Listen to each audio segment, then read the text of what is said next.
아멘. 자리에 앉으시겠습니다. 앉으셔서 우리 한번 인사하겠습니다. 우리가 지을 수 있는 가장 큰 미소로 하하하하 인사하겠습니다. 한 번 더 하겠습니다. 안 하신 분과 시작. 하하하하. 네. 하나님이 하십니다. 하나님이 하셨습니다. 우리의 삶에 이 고백이 넘치도록 끊이지 않고 풍성히 나타나기를 간절히 축복합니다. 아멘. 자, 오늘 삶의 은혜가 나타나게 하라 두 번째 시간입니다. 좀 센스가 있으신 분들은 지난주 설교를 듣고 다음 주에 한 번 더 하겠구나 예상하셨어요? 예상하셨을 텐데요. 왜냐하면 하나 안 한 게 있잖아요. 예, 대지가 몇 개였습니까? 3개였는데 하나 못했습니다. 사실은 두 번째도 다 못했어요. 두 번째 중간 정도 하다가 시간이 너무 많이 가서 다음 주로 이렇게 넘겼는데, 그러면 뭐 우리가 시간 많은데 뭐 굳이 그걸 러시해가지고 빨리 할 필요가 있겠습니까? 오늘 하고 안 되면 다음 주에 하면 되고 또 안 되면 그 다음 주에 하면 되고. 네. 괜찮죠? 네, 아멘. 여러분이 괜찮다고 해주시니까 제가 편하게 또 오늘 말씀을 전하도록 하겠습니다. 그런 의미에서 지난주 복습을 한번 해보도록 하겠습니다. 자, 지난주 삶의 하나님의 은혜가 나타나게 하기 위해서 3가지 포인트 중에서 2가지 말씀드렸었습니다. 뭐죠? 첫 번째, 예수님의 능력으로 살아야 합니다. 두 번째, 내가 누구인지 알아야 됩니다. 컨닝하고 계시죠? 네, 지난주 말씀 노트 이렇게 보고 읽으시는 거 감사하게 생각하고 있습니다. 안 버리시고 갖고 계신 것만 해도 얼마나 감사한 일이에요. 자, 내가 누구인지를 알아야 됩니다. 내자로 뭐라 그랬죠? 그건 모르세요? 말씀드렸잖아요. 주, 제, 파, 악. 네, 내가 누구인지 알아야 된다. 주제 파악해야 된다라고 말씀드렸었습니다. 내가 누구인지 알아야 된다라는 말씀을 지난주에 드리다가 마무리를 좀 했어요. 근데 다 말씀 못 드렸어요. 조금 더 구체적으로 디테일하게 말씀을 드리면 오늘 말씀의 첫 번째 교훈입니다. 우리 한번 따라해 볼까요? 우리는 구원받은 죄인임을 잊지 말아야 합니다. 우리는 구원받은 죄인임을 잊지 말아야 돼요. 오늘 본문 말씀을 여러분 다시 한번 두 번째 읽었잖아요. 지난주에 이어서 쭉 읽어보실 때에 여러분의 마음속에는 어떠한 단어들이 이렇게 남아있습니까? 저한테는 2가지 단어가 남아있었어요. 이 말씀을 준비하면서 그 첫 번째가 긍휼이었고 그 다음 단어가 은혜였습니다. 어제 우리 형제님들 야고보서 커피 브레이크에서 먼저 제가 말씀드렸지만 이 긍휼과 은혜는 믿음 생활하는 우리에게 반드시 필요한 것이고요. 이 긍휼과 은혜가 있기 때문에 우리가 하나님의 자녀가 됐고 하나님의 자녀로서 예배드릴 수 있는 이 복된 삶을 살고 있는 줄 믿습니다. 긍휼이 뭐냐면요, 이 개념이 참 재밌어요. 긍휼은 죄인으로 마땅히 받아야 될 것을 받지 않는 것입니다. 죄인이 받아야 될 게 뭐예요? 벌, 심판, 형벌이죠. 근데 긍휼, mercy, 하나님의 자비하심 때문에 받아야 될 그것을 받지 않게 된 것 긍휼입니다. 할렐루야. 긍휼을 다 받으셨죠? 우리 다 긍휼 받은 사람이에요. 그럼 은혜는 뭐예요? 은혜는 반대입니다. 받을 수 없는 것을 하나님이 받도록 해주신 게 은혜예요. 우리가 죄인이기 때문에 받을 수 없는 것이 있어요. 그게 뭐예요? 구원의 복. 그리고 이 땅을 살아가면서 하나님의 자녀로 살아가는 복을 우리는 절대 누릴 수 없는 사람들입니다. 그런데 뭐 때문에? 은혜 때문에 우리가 받을 수 없는 것을 받은 것이 바로 뭐라고요? 은혜다라는 것입니다. 자, 죄가 있으면 절대로 받을 수 없는 구원과 용서를 우리는 받아 누리고 있습니다. 할렐루야. 그 은혜 있으시죠? 이 긍휼과 은혜가 결국은 어디에서 나오는 거예요? 하나님의 무한하신 사랑에서 나오는 겁니다. 우리를 향하신 하나님의 끊임없는 정말 변함없으시고 신실하신 그 사랑 때문에 우리는 긍휼, 자비와 은혜를 누리는 사람이 된 줄 믿습니다. 14절에 바울은 이렇게 고백합니다. 우리 주의 은혜가 그리스도 예수 안에 있는 믿음과 사랑과 함께 넘치도록 풍성하였다. 뭐가 넘치도록 풍성하였다고요? 우리 주의 은혜가. 바울 사도는 하나님의 은혜가 넘치도록 풍성하다고 고백하고 있습니다. 여러분은 어떻습니까? 하나님의 은혜가 넘치도록 풍성하십니까? 아멘. 아멘 더 크게 나오면 좋겠어요. 근데 뭐 어떻게 거짓말할 수도 없고 은혜가 풍성하지 않으면 풍성하다고 얘기할 수 없는 거잖아요.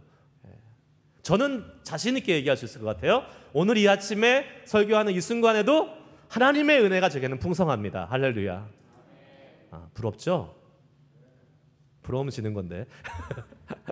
예, 여러분에게도 그 하나님의 은혜가 풍성할 수 있기를 축복드립니다. 예, 정말이에요. 하나님의 은혜가 풍성해요. 찬양을 들어도 은혜롭고, 기도를 들어도 은혜롭고, 말씀을 전해도 은혜가 풍성하고. 야, 여러분, 이 넘치는 풍성한 은혜라고 지금 얘기했잖아요. 이 은혜가 넘치도록 풍성하다라고 지금 얘기하는데, 이렇게 넘치는 풍성한 은혜가 있는 사람은요, 어떠한 특징이 있는지 아십니까? 작은 일에 사실 무너지지 않습니다. 작은 일에 마음 뺏기지 않아요. 누가 내 옆에 와서 깐족거리고 내 성질을 긋고 막 힘들게 만들어도요, 그냥 웃으면서 넘어갈 수 있는 거예요. 왜요? 은혜가 풍성하니까 그 은혜가 다 덮어버리는 겁니다. 여러분, 나이아가라 폭포 아시죠?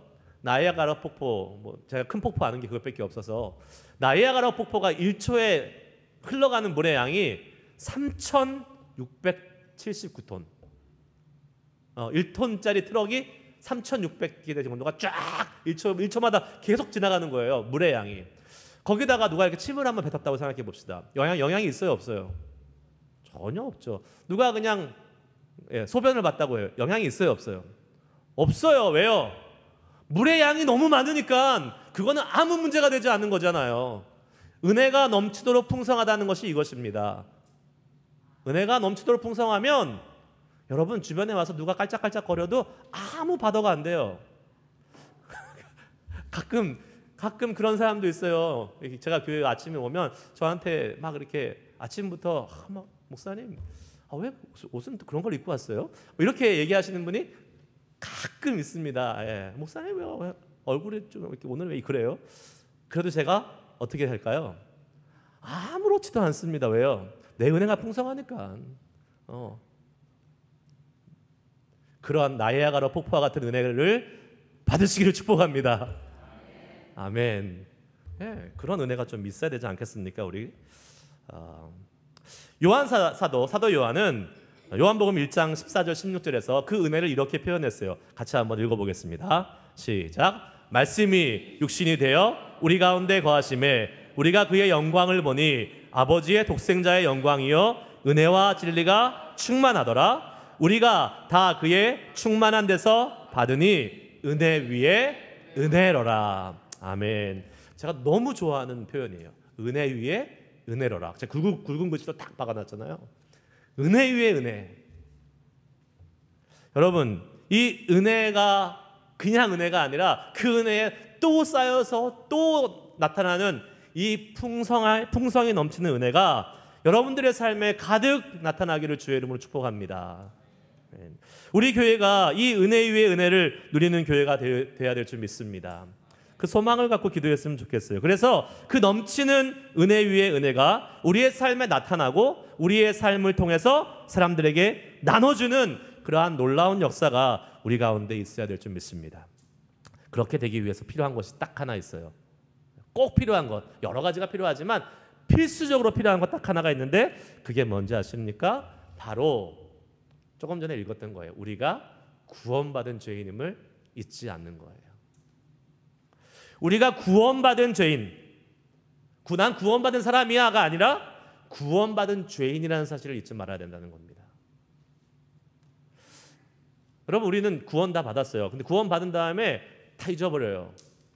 우리가 어떠한 사람이었는지, 우리가 얼마나 구원받지 못할 존재였는지를 잊어버릴 때가 많이 있습니다. 하나님의 은혜로 우리는 구원을 받았습니다. 아멘. 그리고 그 구원받은 은혜가 우리 가운데 넘칩니다. 여러분, 하나님의 구원의 능력이 얼마나 위대한지 아십니까? 사도 바울이 얘기하잖아요. 죄인 중에 괴수, 박해자요, 핍박자요, 행악자였던 자기, 예수 믿는 사람들 돌로 쳐 죽였던 자기를 구원해 주셨던 그 하나님의 은혜,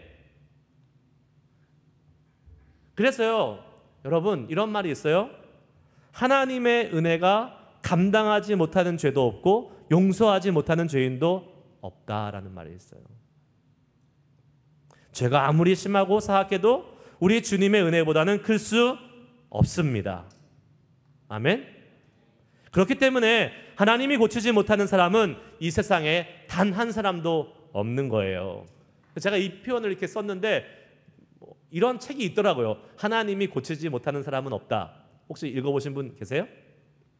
들어보신 분은 계세요?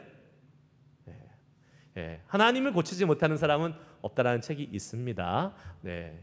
박효진 장로님이 쓰신 책이에요. 여러분들 아마 인터넷에서 유튜브나 이런 방송을 통해서 이분의 간증을 많이 들어보셨을 거예요. 제가 이분이 나왔던 간증 중에 한 간증을 한번 여러분에게 나눠드릴게요. 이분이 하나님이 고치지 못하는 사람은 없다라는 책은요, 교도소 이야기입니다. 이분이 교도관으로 오랫동안 복무했던 사람이에요. 이 장로님이 1993년도에 있었던 일인데 뭐 여러 에피소드가 있습니다. 수많은 간증이 있는데 그 중에 하나만 제가 한번 나눠볼게요.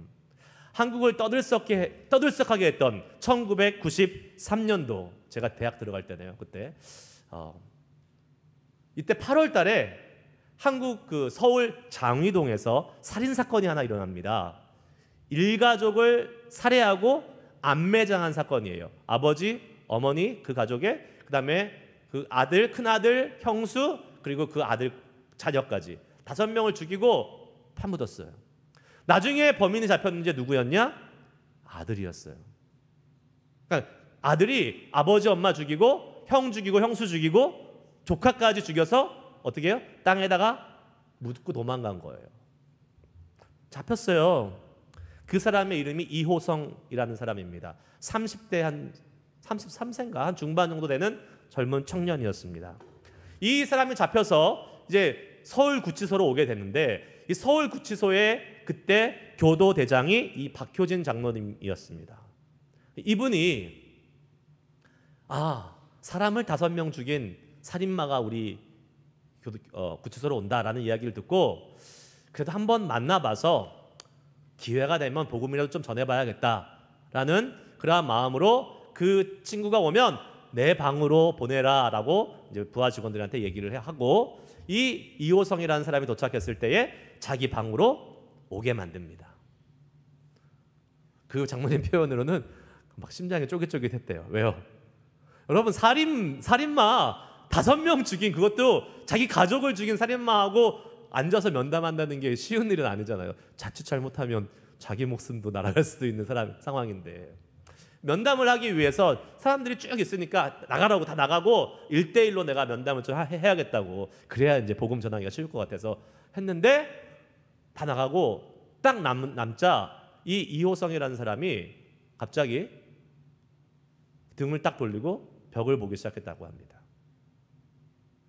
그리고 그 벽을 보고서 막 이상한 반응을 하고 막 이상한 말을 중얼중얼거리고, 그래서 이 장모님 생각하기를 그럼 그렇지, 쟤는 정신병자야. 어떻게 제정신을 가지고 자기 부모를 죽이고 형제를 죽일 수 있어? 그럼 그렇지 라고 생각을 하는데 자세히 보고 있는데 그건 또 아닌 것 같더래요. 근데 뭔가 좀 이상하더래. 그래서 이 장로님이 이렇게 얘기했습니다. 야, 너 지금 저기 뭐가 있냐? 이렇게 해. 그냥 본인이 알아서 한 게 아니라 그냥 이렇게 한번 때려잡은 거예요.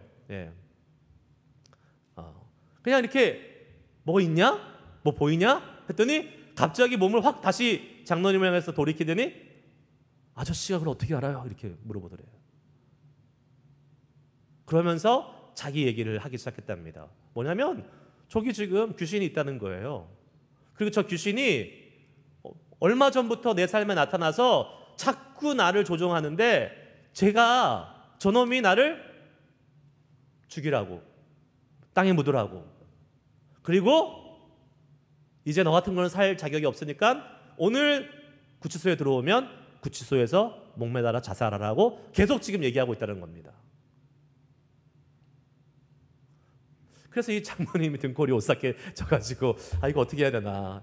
예상이 없던 시나리오잖아요. 시나리오 복음 전하고 가야 되는데 갑자기 귀신 얘기가 나온 거예요. 그래가지고 이 장로님도 영적인 사람이니까 느낀 거예요. 이거는 그냥 넘어갈 일이 아니다 하고 기도를 하기 시작한 거예요. 근데 그냥 기도하면 안 되겠다. 이건 대적기도 방언으로 기도했다 해서 방언으로 막 기도를 했더니 결국은 이 귀신이 일단 후퇴를 했다고 하면 이제 안 보인다고. 그 이제 이호성이라는 사람이 아저씨 이제 안 보여요. 갔어요라고 얘기하더래요. 장로님이 기회가 왔다. 이때 복음을 전하면 되겠다라고. 야, 이호성 너 예수 믿어야 돼. 예수 믿어야 돼. 예수님이 우리를 위해 십자가에 죽으셨고 너 예수 믿으면 이제 귀신에 안 시달려. 예수 믿어야 돼. 받아들였을까요? 안 받아들였을까요? 안 받아들였어요. 받아들여야지 시나리오가 잘 멋있게 나가는 건데 안 받아들였어요. 왜요? 이 사람이 제정신이 들어온 거야. 이제 처음으로. 여태까지 귀신에게 계속 시달리다가 제정신이 들어오니까 자기가 한 일이 너무 끔찍한 일이잖아요. 엄마 아빠 죽였지. 형하고 형수 죽였지. 조카 죽였지. 저는 안 돼요. 아무리 예수님이란 사람이 사랑이 많고 나를 용납하고 용서해준다 하더라도 나는 안 돼요 하고 거부한 겁니다. 내가 어떻게 해? 근데 이 장로님이 거기서 물러날 분은 아니셨던 것 같아요. 그래서 야, 너 지금 예수 안 믿으면 저 나 같은 귀신 또 들어와. 그렇게 협박 반 공갈 반으로 이제 그 예수님을 믿겠다는 그 반응을 받아낸 거예요. 근데 그게 뭐 엎드려 절받기지 제대로 된 그 복음을 받아들이는 건 아니었겠죠. 그리고 이제 방으로 보낼 때 성경책 하나를 이렇게 가지고 보냈다고 합니다. 거기다 앞에다가 이렇게 써줬대요. 나사렛 예수 그리스도 이름으로 명하노니 악하고 더러운 귀신아 내게서 떠나가라. 이거 외워. 이렇게 해서 보냈다고 합니다. 근데 며칠 뒤에 이 장로님이 이제 그 감방을 이렇게 각 방들을 순회하는데 이상한 것을 발견합니다. 그게 뭐냐면 그 이호성이라는 사람이 갇혀 있는 그 방에서 찬송가 소리가 들리는 거예요. 여러분 우리가 많이 불렀던 찬양 나 같은 죄인 살리신 이 찬양 소리가 그 방에서만 들리기 시작하는 거예요. 어찌된 일인가 해서 가봤더니 죄수들이 동그랗게 이렇게 앉아가지고 그 찬양을 부르고 있더랍니다. 이 장로님 알았어요. 저럴 사람들이 아닌데 저 방은 저럴 곳이 아닌데 근데 그 찬송이 계속 울려 퍼지는 거예요. 그래서 들어가서 물어봤답니다. 어찌된 일인가 했더니 그 감방장 거기서 제일 높은 사람이 어젯밤에 있었던 일을 얘기해 주는 거예요. 이호성이라는 사람이 와서 며칠 지나지 않았는데 밤에 자려고 하는데 갑자기 괴성을 지르면서 막 정말로 세상에서 가장 듣기 혐오스러울 소리를 막 지르면서 눈은 뒤집히고 입에 거품은 물고 막 몸은 뱀처럼 빌빌 꼬면서 한마디로 가위 눌리고 경기를 하는 거예요. 근데 숨이 넘어가겠더래요. 그래서 막 얼굴을 따귀를 때리고 심지어 그래도 안 되니까 막 뭐 이렇게 꼬챙이 같은 걸로 팔을 막 찔러가지고 피가 나게 해도 전혀 반응이 없는 거예요. 숨이 넘어가는 거예요. 꼴딱꼴딱. 죽겠구나. 다 그렇게 생각했대요. 그런데 이제 숨이 넘어가는 그 순간 갑자기 이호성이라는 사람이 예수의 이름으로 명하노니 악하고 더러운 귀신아 내게서 떠나갈지어다. 그 한마디를 뱉은 순간 모든 증상이 사라지면서 정신이 돌아왔다라는 겁니다. 그러니까 어떤 일이 벌어졌겠어요? 그 깜방에 있던 다른 죄수들 한 10대 명 있었겠죠? 그 사람들이 이게 무슨 일인가 하고 이 이호성이라는 사람 주변에 몰려들었는데 이 사람이 그때 처음으로 자기에게 있었던 모든 이야기를 다 한 거예요. 얼마 전에 나한테 갑자기 이상한 귀신이 나타났고 그 귀신이 나를 조종하고 나를 계속 움직여서 내가 가족들을 죽였고 안매장시켰고 여기까지 와서 나를 죽이려고 하는데 지금 내가 예수를 믿으려고 하니까 나한테 너 예수 제대로 믿기 전에 내가 널 죽일 거야 하고 이 밤에 자기를 달라들어서 목을 조르면서 죽이려고 했다는 거예요. 근데 예수의 이름으로 물리쳤다고. 그리고 예수의 이름으로 해방되었다. 나는 이제 정말 구원받았다라고 간증을 했어요. 여러분, 그 간증이 먹혔겠어요? 안 먹혔겠어요? 먹혔어요. 그래서 그 깜빵에 있는 모든 사람들이 다 예수 믿게 된 거예요. 그래서 죄인들이, 여러분, 우리가 부르는 나 같은 죄인 살리신하고 진짜 죄수들이 나 같은 죄인 부르는 거랑은 차원이 다른 겁니다. 왜요? 그 사람은 정말 세상적으로도 죄인이잖아요. 그 가사가 문자적으로 다가오잖아요. 나 같은 죄인 살리신. 우리는 부를 때 가끔은 나는 죄인도 아닌데 왜 나 같은 죄인을 살리신이라고 얘기할까? 이런 생각을 할 수도 있겠지만 그 사람들은 그런 생각을 할 여지가 없는 거예요. 죄인이니까. 그 이호성이 사형이 집행되기 전까지, 당연히 사형이죠.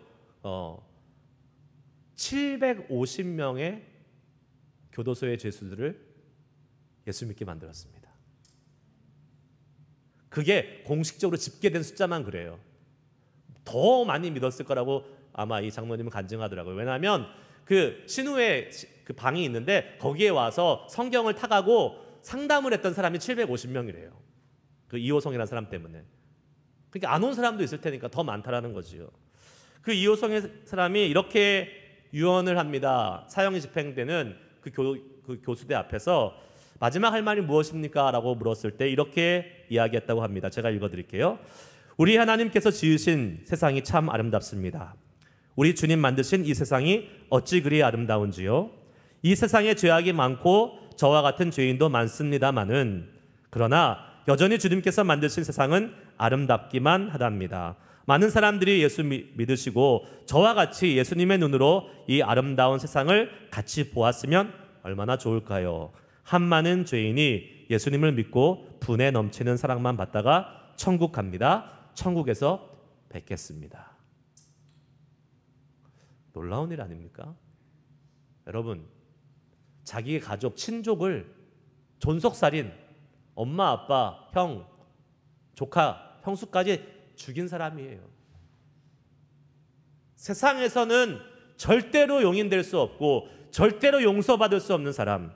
그러나 하나님이 이 사람을 고치셔서 용서하셔서 놀라운 일을, 복음을 전하고 그 사람을 통해서 수많은 사람, 수백 명의 사람들이 예수님을 믿게 되는 놀라운 일이 벌어지는 것이 무엇입니까? 하나님의 은혜인 것입니다. 바울도 고백하잖아요. 본문 말씀을 통해서 얘기합니다. 자기 같은 비방자, 박해자, 폭행자는 없다. 이 땅에서 나를 구원하신 하나님이시라면 그 어떤 사람도 구원받지 못할 사람이 없는 것이다. 내가 죄인 중에 괴수다 라고 바울은 이야기했던 것입니다. 바울은 정확히 알았어요. 자신이 누구인지 주제 파악을 정확하게 했던 것입니다. 그러니까 죄인 중에 괴수, 내가 죄인 중에서 넘버원. 근데 나를 구원해 주신 하나님의 은혜를 아니까 그 은혜가 얼마나 풍성했겠어요. 여러분, 제가 묻습니다. 여러분이 경험하는 은혜의 정도가 얼마나 되십니까? 요새 얕은 수준에 머물러 있습니까? 점점점 희미해져 갑니까? 점점점 하나님의 은혜가 언제였나 옛날 생각도 안 날 정도로 약해져 가고 있습니까? 그렇다면 문제는 여기 있을 가능성이 높습니다. 뭡니까? 뭐예요? 우리가 죄에 대해서 민감하지 못하기 때문에 그래요. 내가 죄인이었다는 사실을 잊어버리기 때문에 그렇습니다. 내가 끔찍한 죄인이었지만 하나님의 은혜로 용서받았다는 사실을 잊어버리거나, 아니 어쩌면 이제는 너무나 당연하게 그것을 여기기 때문이 아닐까 싶습니다. 나 같은 죄인을 위해서, 나같이 멸망받고 지옥 가야 될 죄인을 위해서 예수님이 하늘 보좌 버리시고 이 땅에 오셔서 십자가의 벽에 목숨을 내어주시면서까지 나를 구원해 주셨는데 정작 나는 구원받았어. 됐지 뭐 이제. 옛날에 내가 죄인이었다는 사실을 까마득하게 잊어버리고 지금 저지르고 있는 현재 진행형인 죄에 대해서는 회개하지 못하고 있으니 주님의 용서, 그 은혜를 경험하지 못하니까 우리의 은혜는 어떻게 해요? 없어지고 있는 거예요. 이렇게 생각하기 쉽잖아요. 구원받고 은혜 받으면 나는 그렇게 심각한 죄는 아니야. 그래도 나는 세상 사람보다 낫지. 교회도 오고 헌금도 하고 가끔 봉사도 하고 선한 일도 하고 나는 괜찮은 사람이야. 나는 그렇게 심한 죄를 짓지 않아. 이러한 생각이 들기 시작하면 은혜는 사라지기 시작하는 겁니다. 여러분이 은혜를 넘치도록 풍성하게 경험하고 싶다면 바울과 같은 고백을 해야 돼요. 내가 죄인 중에 괴수야. 나는 구원받을 자격이 없는 사람이야. 그런데 하나님 나를 구원해 주셨어요. 감사합니다. 잊지 않겠습니다. 주님의 은혜가 우리 삶에 다시 넘치도록 풍성히 나타나게 하고 싶다면 여러분, 우리는 우리 안에 죄사함을 얻고 용서받아 하나님의 자녀가 된 감격과 기쁨이 다시 회복돼야 될 줄 믿습니다.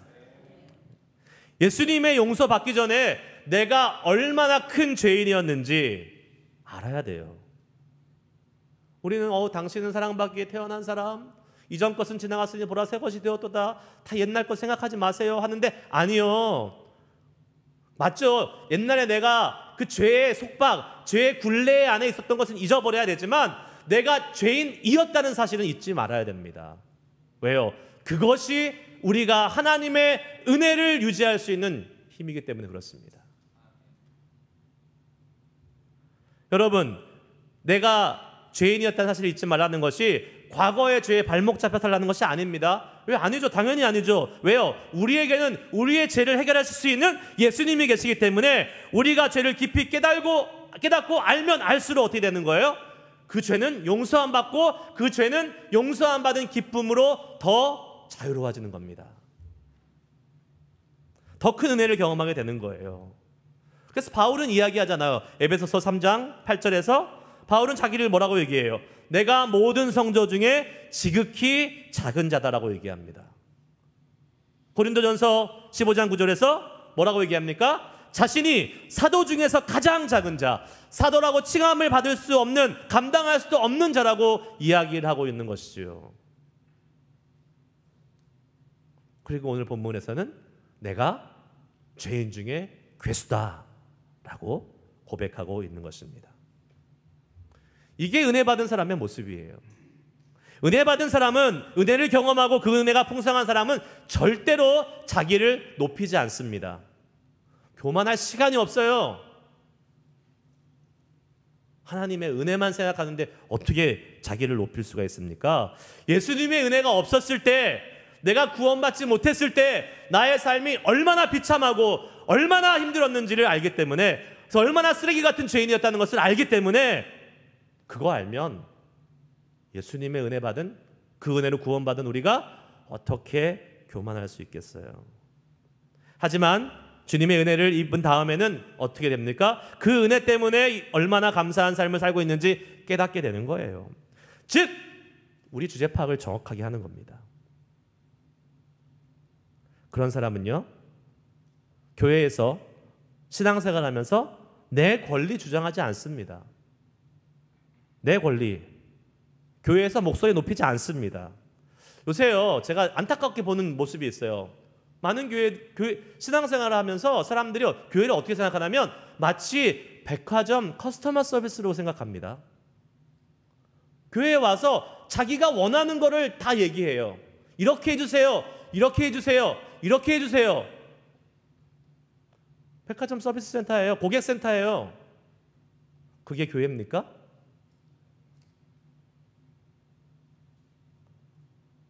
근데 우리도 모르게 그렇게 요구할 때가 많이 있는 것을 보게 돼요. 교회는 그런 곳이 아닙니다. 여러분, 뭐 작은 불만에도 발끈해서 자기 목소리 내는 주제 파악을 못하는 사람들이 많을 때 그 교회는 한마디로 교회가 아니에요. 이제 은혜가 사라지는 거예요. 우리가 하나님의 자녀가 된 것은요, 교회에서 예배 드릴 수 있는 것은요, 우리가 주님을 섬길 수 있는 것은요, 이 모든 것이 당연한 것이 아니라 뭐라고요? 하나님의 은혜다. 은혜다. 그리고 그 은혜가 가능한 것은 우리를 위해서 십자가에서 죽으신 예수님 목숨값 덕분임을 알아야 되는 것이에요. 나를 위해서 예수님이 십자가에서 목숨을 걸어서 죽으시는데 그것을 쳐다보고 있는 내가 어떻게 나의 권리를 주장한단 말이에요? 안 되죠. 뭐 해주세요, 이렇게 해주세요, 죽으시는 예수님 앞에 그렇게 얘기할 수 있는 것은 사람이 아니에요. 그거는 정말 인간이 아닌 거죠. 그거는. 근데 왜 그렇게 합니까? 우리는 주제 파악 못해서 그러는 거예요.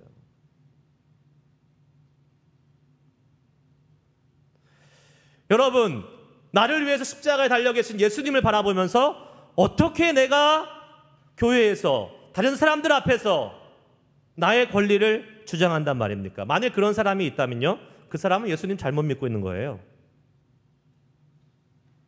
여러분의 마음의 상태는 어떠세요?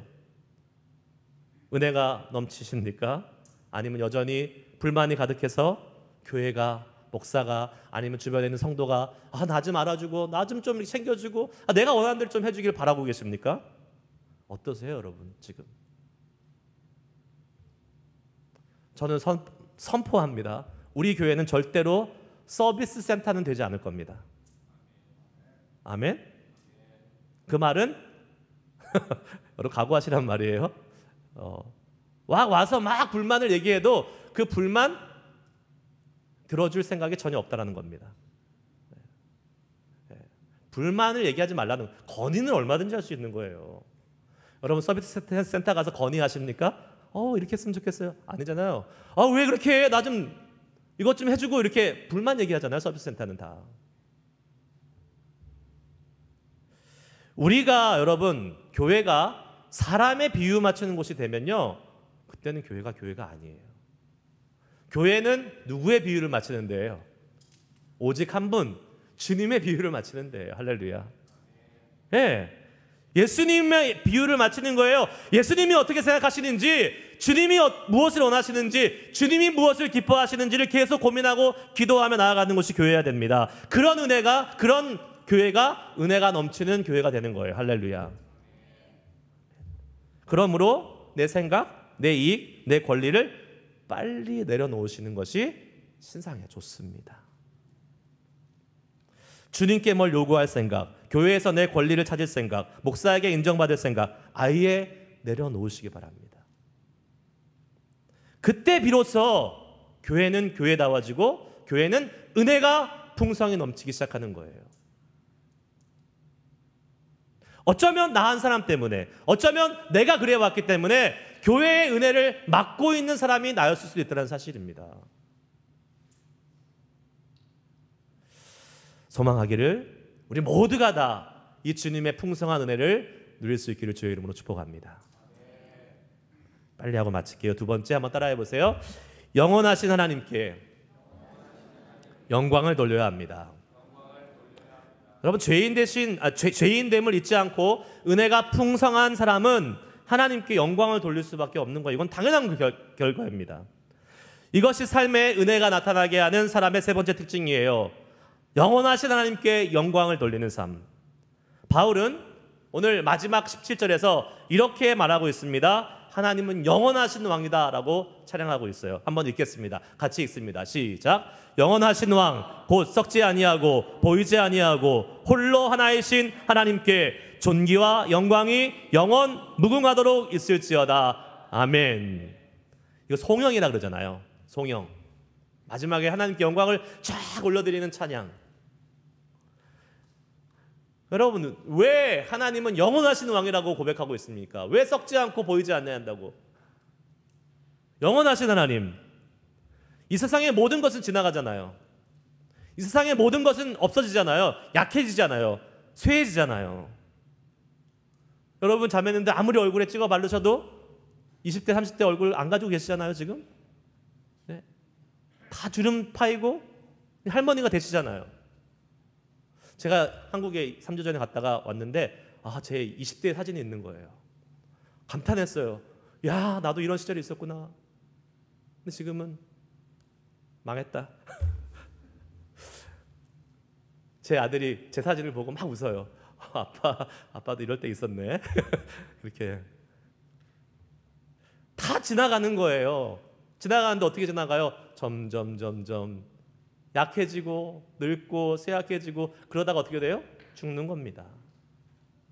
얼마 전에 엘리자베스 2세 여왕 죽었잖아요. 96세인가 94세인가 죽었는데 그 사람이 얼마나 평상시에 좋은 거 많이 먹었겠어요? 얼마나 편안하게 살았겠어요? 좋은 데서. 그래도 죽습니다. 다 죽어요. 그러나 죽지 않고 썩지 않고 영원하신 유일하신 한 분이 계십니다. 누구예요? 우리 하나님. 쇠하지도 않으시고 사라지지도 않으시고 썩지 않고 영원하신 분이 바로 우리 하나님이십니다. 왜요? 그분은 영원하신 분이기 때문에. The King of the Ages. 모든 시대의 모든 세대의 왕이신 하나님. 그분은 영원하시기 때문에 앞으로도 수천 수만 년 예수님 오시는 그날까지 동일하게 존재하시는 겁니다. 그냥 존재하시는 것이 아니에요. 그냥 사라지지 않고만 계신 것이 아니에요. 그분이 영원하시다라는 것은 그분의 사랑도 영원하고 그분의 인도하심도 영원하고 그분이 우리에게 주시는 은혜도 영원하다는 것입니다. 할렐루야. 여러분, 영원한 사랑, 영원한 은혜, 영원한 보호하심 우리가 가지고 있는 것입니다. 그렇기 때문에 우리의 인생은 살만 나는 거예요. 아멘. 영원하신 하나님이 계신데 그리고 그분께 영광과 찬양을 올려드릴 수 있는 것입니다. 이사야 40장 28절에서 31절까지의 말씀을 한번 우리가 오늘 좀 선포하면서 이게 내 말씀으로 받고 우리가 한번 크게 읽어보도록 하겠습니다. 같이 읽습니다. 시작. 너는 알지 못하느냐 듣지 못하였느냐 영원하신 하나님 여호와 땅끝까지 창조하신 이는 피곤하지 않으시며 곤비하지 않으시며 명철이 한이 없으시며 피곤한 자에게는 능력을 주시며 무능한 자에게는 힘을 더하시나니 소년이라도 피곤하며 곤비하며 장정이라도 넘어지며 쓰러지되 오직 여호와를 앙망하는 자는 새 힘을 얻으리니 독수리가 날개치며 올라감 같을 것이요 다른 직발하여도 곤비하지 아니하겠고 걸어가도 피곤하지 아니하리로다. 아멘. 하나님이 이런 분이십니다. 하나님의 영원하심을 믿고 인정하며 그분의 영원하심을 찬양하고 경배하는 자에게 하나님이 그 영원하신 능력을, 영원하신 힘을 주신다라고 약속하고 계십니다. 그냥 잠깐 있다 사라지는 게 아니에요. 영원한 거예요. 그분은 영원하신 분이기 때문에 우리에게 영생을 주실 수 있는 분입니다. 그 영생이라고 하면 그냥 우리가 나중에 죽어가지고 천국 가서 내세에 사는 영생? 예, 그것도 영생이죠. 하지만 그것만 있는 것이 아니에요. 우리가 이 땅을 살아가는 동안 하나님은 그의 영원하신 힘을 우리에게 공급해 주신다고 말씀하고 계십니다. 피곤한 자에게 능력을 주시고 무능한 자에게 힘을 더하여 주십니다. 세상 사람들은 벌써 포기했어요. 세상 사람들은 벌써 넘어졌어요. 하지만 우리는 영원하신 하나님의 힘이 있기 때문에 포기하지 않습니다. 소망을 갖습니다. 그까짓 것 그냥 털고 일어날 수 있습니다. 왜요? 내 힘으로 했으면 벌써 넘어졌죠. 그러나 영원하신 하나님이 계시기 때문에 과거에 나와 함께 하셨던 하나님, 믿음의 가문에서 크셨던 분들은 나의 부모님과 함께 하셨던 하나님, 나의 할아버지 할머니와 함께 하셨던 하나님, 그 하나님이 지금도 여전히 나의 하나님이시잖아요. 거기에서 끝납니까? 아니죠. 성경에 나오는 수천 년에 걸쳐서 계셨던 하나님, 아브라함의 하나님, 이삭의 하나님, 야곱의 하나님, 누구의 하나님이에요? 나의 하나님, 우리의 하나님. 할렐루야. 그 하나님이 계신데 뭐가 걱정이 있어요. 걱정 있어도 잠깐 그냥 걱정하고 내려놓을 수 있잖아요. 말씀을 마무리합니다. 여러분, 우리 모두 은혜 받은 자들입니다. 아멘. 아멘 하셔야죠. 잘 모르시겠어요? 은혜 받은 잘 모르시겠어요? 은혜 받은 자예요, 여러분들. 지금 이 자리에 와서 앉아 계신 것만도 은혜 받은 자입니다. 생명의 말씀을 듣고 영원하신 하나님께 예배드리고 영광 돌리고 있는 것이 바로 은혜의 증거입니다. 여러분, 우리가 지금 영적으로 생동감 있게 예배드리고 주님의 능력을 경험하고 있고 미래에 대한 소망을 가질 수 있다는 것, 이것이 은혜의 증거입니다. 할렐루야. 그러면 우리는 은혜 받은 사람답게 살아야 돼요. 자, 은혜를 누렸으면 어떻게 해요? 은혜를 나눠야 되는 것입니다. 그 은혜가 우리의 삶에 나타나는 삶을 살아야 되는 것입니다. 내 힘으로 살다가 그저 고만고만한 그런 인생 되지 말고 예수님의 힘으로 살아가는 인생 되기를 축복합니다. 내가 대단한 사람인 양 착각하지 말고 쓰레기 같고 쓸모없었던 죄인인 나를 주님이 구원해 주셨음을 잊지 말고 죄사함의 은혜의 감격으로 살 수 있는 인생이 될 수 있기를 축복합니다. 그리고 언제나 변함없으시고 동일하신 그 영원하신 하나님이 나의 하나님 되어주심을 인하여 감사하며 그분께 영광을 돌릴 때에 우리의 삶에는 놀라운 주님의 은혜가 넘치도록 풍성하게 나타날 수 있을 줄 믿습니다. 그러한 삶을 살 수 있는 우리 모두가 될 수 있기를 축복합니다.